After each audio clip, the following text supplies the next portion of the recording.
24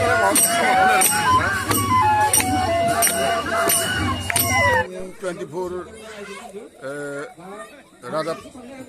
फोसावदिं बिथांमोनखौ आंनिफ्राय साबायखर बावबाय मानोना दिनैनो जोंनि दिनै जा माने गोजोनथाव सान दिनैनि साबां जोबोर आरो रंजानाय सान जोबोर मोनाखै दिनैनो आरो जोंनि रंजानायनि सान मानो होनोबा जों बिटिसिनि बाहेर थानाय जेसां बर'फोर दं 21 जिल्ला बे 21 जिल्लानि बर'फोरा दिनै बर' कसारि वेलफेयार अट'नमास काउन्सिलखौ जोबोर मोनबाय मानगोनां असम सरकारा जोंनो दिनै केबिनेट पास खालामनानै जोंनो बर' कसारि अट'नमास काउन्सिलखौ जोंनो होबाय दिनैनिफ्राय जोङो गावनि खुंथायनि गेजेरजों जोंनि रायजो राजाखौ जों सालायनो हासिगोन आरो गाव गावनि खुंथायनि गेजेरजोंनो गावनि राव भाषा संस्कृति थुनलाइ राजनैतिक बायदिसिना बिथिङाव जोङो दिनैनिफ्राय गाव गाव खुंनानै हारिनि डेभेलपमेन्टखौ लाबोनो हागोन आरो बेनिनो गिबि जों साबायखर बावनो गोनां बाथ्राया जाबाय इउनाइटेड बड' पिपल अर्गेनाइजेसन आरो बिनि मानगोनां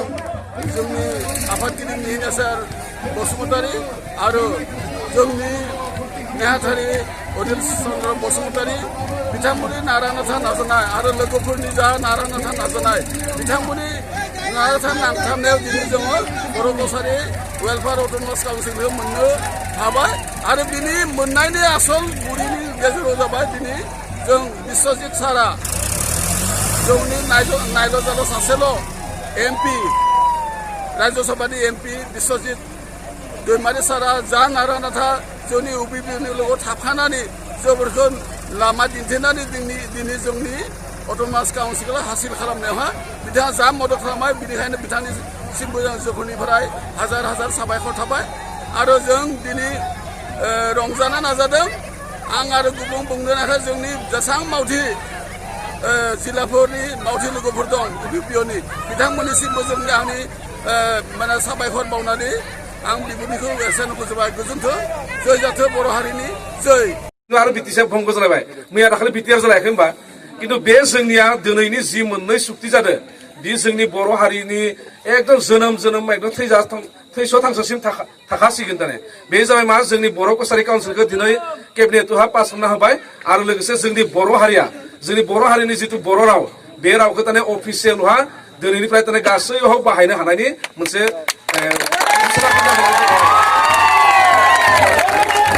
जोङो मोनसे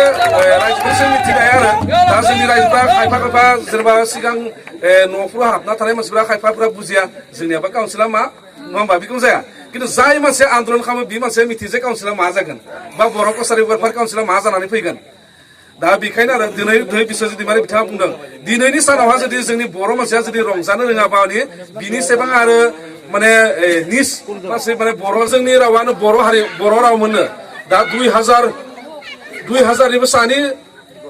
बोसोर सानिबो जोंनि भाषाया मोननो किन्तु जोंनिया गावस्रा एसे माबा जानानै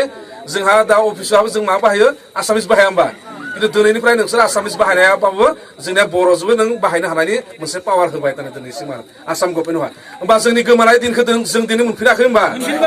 आरो दिनै जोंनि कसारि काउन्सिला ओरैबायदि जाहैबाय नों बिटिसिहा जाबाय 4 जिल्ला जोंनि बे बाहेराव जाबाय जों 21 जिल्लाजों जों दानो